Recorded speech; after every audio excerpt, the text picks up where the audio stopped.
तो मान्यवर सत्संग प्रेमियों, हम बात कर रहे थे शबरी की। कोई पता नहीं कब कुआं आ जाए जीवन में, इसलिए आज क्रियावान कर्मों को संभाल लो। आज बुरा कर्म ना करो, देना पड़ेगा। आज तो हमें पता चल गया, पहले का नहीं तुम कहते हो, हम कहते हैं हमें याद नहीं, हमें पता नहीं, लेकिन इतिहास के पन्नों में ऐसे कईयों ने करे और प्यारे शास्त्री को हर एक को भोगना पड़ा। भीष्म पितामह जैसे नहीं बच पाए, शरशैया में लेटना पड़ा, सजा भोगनी ही पड़ेगी प्यारे शास्त्री जी। इसलिए यही कहा है कि आज अच्छा कर लो, आज सत्संग में आ जाओ, आज मेरे प्रभु का ध्यान कर लो, आज स्वाध्याय कर लो, ज्ञान अर्जित कर लो। समय है, जब जागो तभी सवेरा। कोई नहीं है, कोई कहता मेरी उम्र इतनी हो गई अब तो जाने का समय। अरे भाई, अगर 2, 4, 5 किलोमीटर भी ट्रैवल कर लोगे, दिल्ली मान लो 300 किलोमीटर है हमारा गंतव्य, 300 किलोमीटर है। अगर 10 किलोमीटर चलोगे तो बाकी कितने रह जाएंगे? 290। अगर 50 किलोमीटर चलोगे तो बाकी 250 किलोमीटर रह जाएगा। अगर 100 चल गए, जरूरी नहीं है मोक्ष प्राप्ति के पता नहीं कितने कितने जन्म लग जाते हैं। ये वस्त्र डालकर मोक्ष नहीं मिलता, ये बात करने से मोक्ष नहीं मिलता। प्यारी शास्त्री याद रखना, मोक्ष पाने के लिए भी बड़ा समय लगता है मालिक। जब तक पूरा परीक्षा में पूर्ण नहीं होते, जब तक हम परीक्षा में उत्तीर्ण नहीं होते, आगे जाना तो बहुत मुश्किल है। इस भौतिक दुनिया में नहीं कोई हमें आगे जाने देता, तो मालिक कैसे आने देगा अपने धाम में? नहीं, ऐसा नहीं होगा।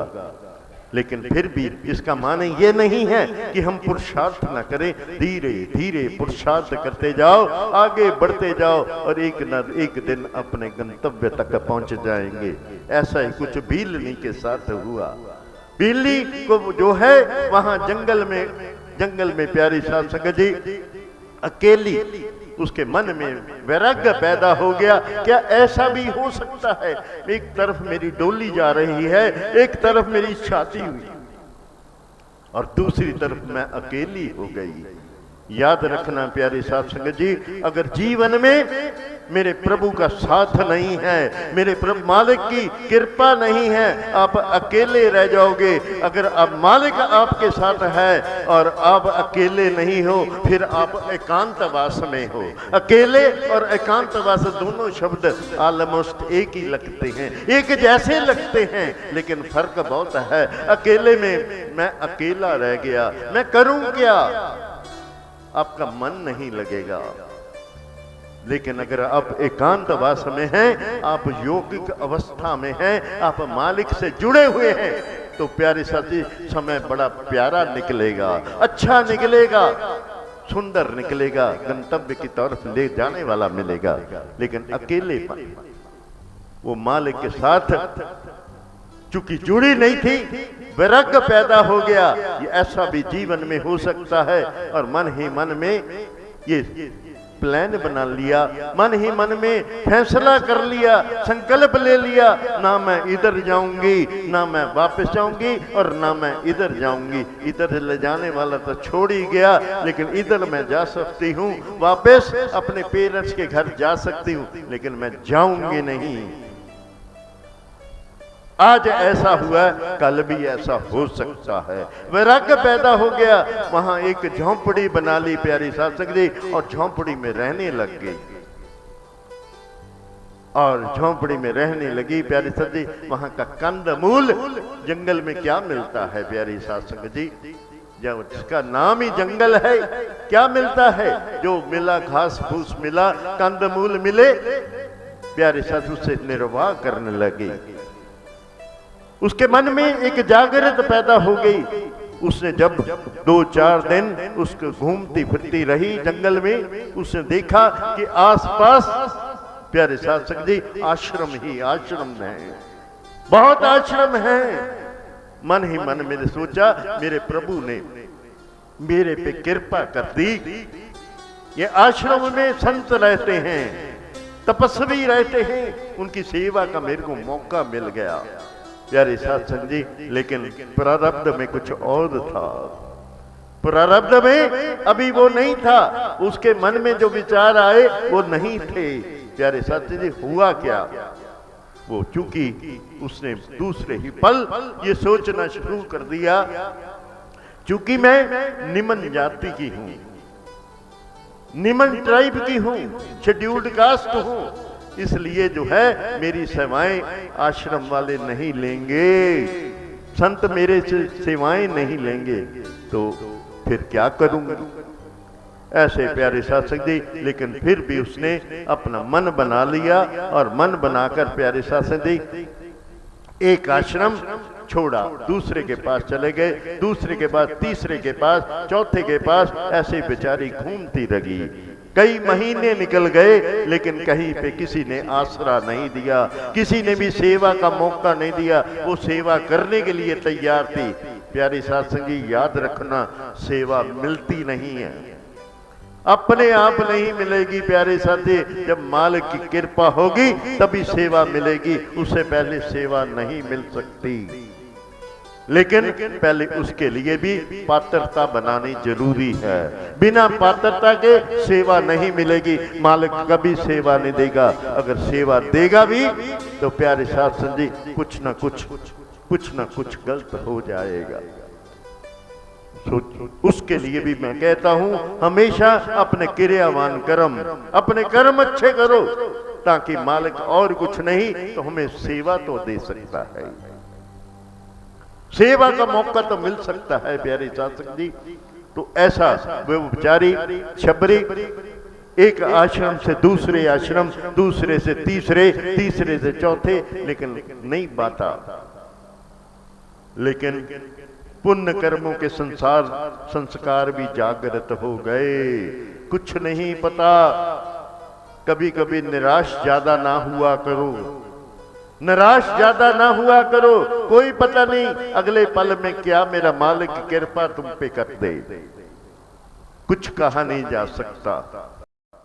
ऐसी ही कृपा शबरी पर भी हो गई। वो पहले तो ढूंढती रही, लेकिन किसी ने हाथ नहीं पकड़ाया। लेकिन एक महर्षि मतंग ऋषि के आश्रम में गई तो प्यारी सदी मंदत ऋषि को अपनी व्यथा सुनाई, अपना दुख सुनाई। प्यारे सत जी प्रभावित हो गए। संत भी प्रभावित हो जाते हैं मोह से, हर विकार से, जिसे हम विकार कहते हैं। लेकिन प्यारे सज्जन जी, एक्चुअली इतने विकार जब उसकी सीमा क्रॉस होती है, सीमा का उल्लंघन होता है, मर्यादा का उल्लंघन होता है, परंपराओं का उल्लंघन होता है, तब जो है विकार होते हैं। उससे पहले विकार नहीं होते। विकार तभी बनते हैं जब अब उसकी सीमा का उल्लंघन होता है। प्यारी सत्संग जी, उससे पहले नहीं, विकार नहीं। ऐसा महापुरुषों का मानना। तो मतंग ऋषि के ऊपर जो है उनके वो प्रभावित हो गए। उन्होंने कहा, बेटा मेरे आश्रम में आ जा, मेरे आश्रम में सेवाएं दे, कोई बात नहीं। प्यारे सत्संग जी, लेकिन बीच अंदर ही अंदर वो आश्रम उनका बहुत बड़ा था, उनके शिष्य काफी थे। क्योंकि उन दिनों प्यारे सत्संग जी, जितनी भी इस जो है संत जितने हैं उच्च कोटि के, या तो ब्राह्मण होते थे या क्षत्रिय होते थे। उच्च कोटि के ब्राह्मण या क्षत्रिय होते थे। तो ये काम जो है उनके हाथ में ही था। ऐसा जात पात का उस समय चल रहा था माहौल।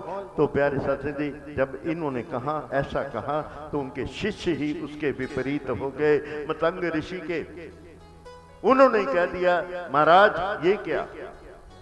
धीरे धीरे बात दूसरे आश्रमों में भी फैल गई कि मतंग ऋषि ने एक नीच जाति शबरी को सेवाएं दे दी।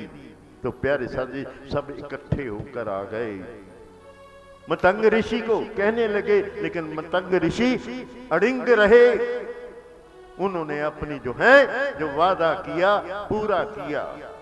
उन्होंने कहा ऐसा ही होगा, वो सेवाएं दूंगा। परिणाम क्या हुआ?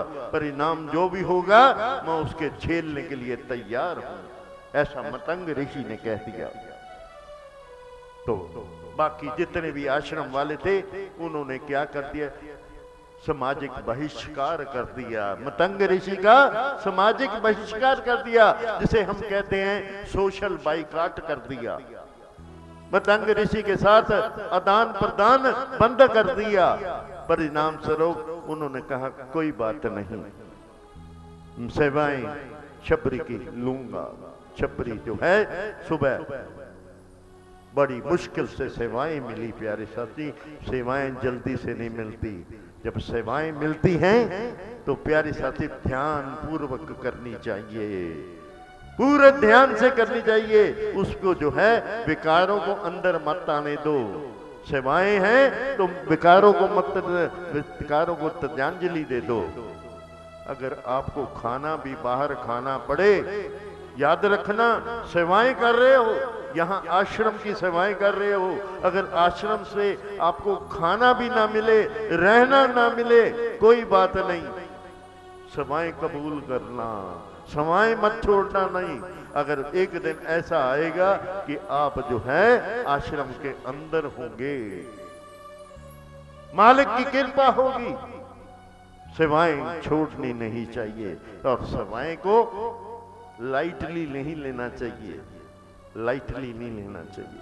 पूरे हृदय साथ हमें अपनी सेवाएं अर्पित करनी चाहिए मालिक को।